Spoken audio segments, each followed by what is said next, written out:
Hi, so this is the problem from Goodbye 2023 round, two divisors. ठीक है.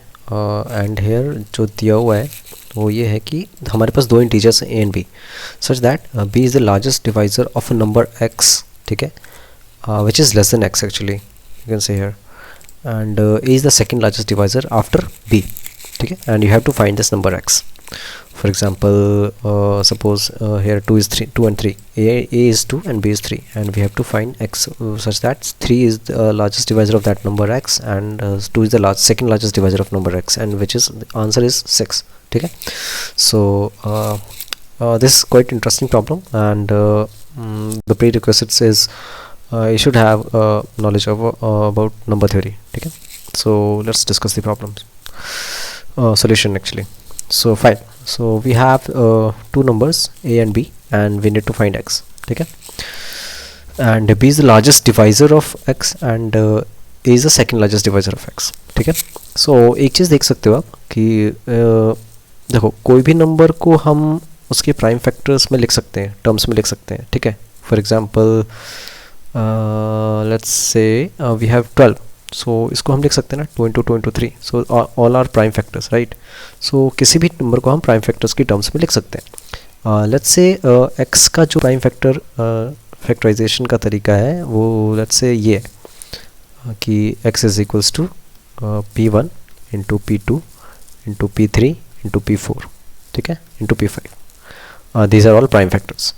But one case में also arise कि यहाँ पे डुप्लीकेट्स भी हो सकते हैं. Let's say p1 into p1 into p2 into p3 into p4 into p5. ठीक है, ये भी हो सकता है ना कि पहला जो स्मॉलेस्ट प्राइम फैक्टर है वो 2 बार आ जाए, राइट. अब एक चीज़ देखो कि क्योंकि b जो है वो लार्जेस्ट डिवाइज़र है एंड p1 जो है वो स्मॉलेस्ट डिवाइज़र है, और जो कि प्राइम फैक्टर भी है. सो डोंट यू थिंक कि b जो आएगा वो आएगा x divide by p1, right, है ना. एंड जो a जो आएगा वो क्या आएगा, नॉट लाइक मैं इस केस की बात कर रहा हूँ अभी. ठीक है, हमारे पास दो केसेस बनेंगे. सो जब x जब x जस्ट अ मिनट, हाँ. सो अगर हम इस केस की बात करें तो क्या आएगा, b जो आएगा वो क्या आएगा x upon p1, and a जो आएगा वो क्या आएगा x अपॉन p2, राइट. क्योंकि जब हम p1 से डिवाइड कर देंगे तो b आ जाएगा, एंड एंड जब सेकेंड लार्जेस्ट से डिवाइड करेंगे तो a आएगा, क्योंकि b का पेयर तो p1 के साथ बन चुका था एंड a का पेयर p2 के साथ बनेगा, राइट. या but in this case what will happen is कि b तो अगेन x अपॉन p1 ही आएगा, राइट. बट x क्या आएगा, x अपॉन p1, इससे तो b आएगा, लेकिन एक बार और p1 करेंगे ना क्योंकि ये डुप्लीकेट्स हैं. So this will be x1 which is x upon p1 square, right. या so we have these two cases and we need to solve them, right. So अब एक चीज़ यहाँ देखो कि क्या है, b is x upon p1 and a is x upon p2.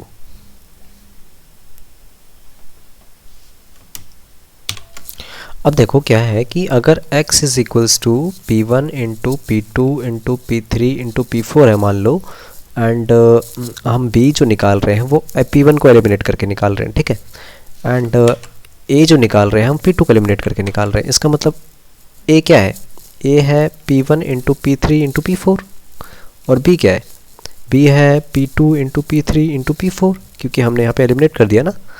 तो don't you think कि अगर हम इसका एलसीएम लें दोनों का तो क्या आएगा, इसका एलसीएम क्या आएगा इन दोनों का, p1 into p2 into p3 into p4, right. p5 भी ले लेते हैं क्योंकि हमने वहाँ पे p5 लिया था. So into p5 which is x, right. So x is LCM of a, b, right. But given that जो x का प्राइम फैक्टराइजेशन है उसमें पहले के दो नंबर्स डिफर आने चाहिए, right. Now the second test case कैसे करेंगे वो हम डिस्कस करेंगे बाद में, पहले ये सेकंड केस डिस्कस कर लेते हैं. सो अब ये चीज़ देखो, यहाँ पे क्या आ रहा है, b is equals to x upon p1 and a is equals to x upon p1 square, right. अब हमारे पास दो इक्वेशंस हैं, तो डोंट यू थिंक कि हम x को यहाँ पे एलिमिनेट कर सकते हैं एंड हम p1 निकाल सकते हैं, राइट? सो जब हम इन दोनों को डिवाइड करेंगे b अपॉन a, तो क्या आ जाएगा? x upon p1 divide by x upon p1 square, तो क्या आएगा? b upon a is equals to p1, right? And from this equation we have x is b p1. So यहाँ पे p1 की वैल्यू पुट कर दो, तो क्या आ जाएगा?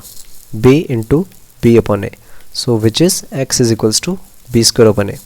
अब ये केस कब होगा और ये केस कब होगा? देखो यहाँ पे मेरे को दिया हुआ है b is equals to X upon P one, और यहाँ पे दिया हुआ है x is equals to P one square. So मतलब a डिवाइड कर रहा है ना b को, राइट? क्योंकि जब हम x अपॉन पी वन और x upon P one square करेंगे तो इसका आंसर p1 आएगा, जो कि एक इंटीजर है. इसका मतलब a divides b, right? So जब so you just have to make two test cases कि जब a डिवाइड्स अगर b मॉड a अगर 0 हो रहा है तो द आंसर इज सिंपली और x is simply this one b square by a. Otherwise ये वाला केस आएगा जो कि x is equals to LCM of a comma b, right? So you just have to do handle these two test cases, right? Let me show you the code. The code is quite simpler. So whenever this whenever a divides b, ठीक है, तो the answer is b square by a, and otherwise it's LCM of b. Okay, so I hope this was helpful to you and you got the point. So अगर कुछ कोई भी अगर problem है, issue है, so you can comment. Okay, thank you.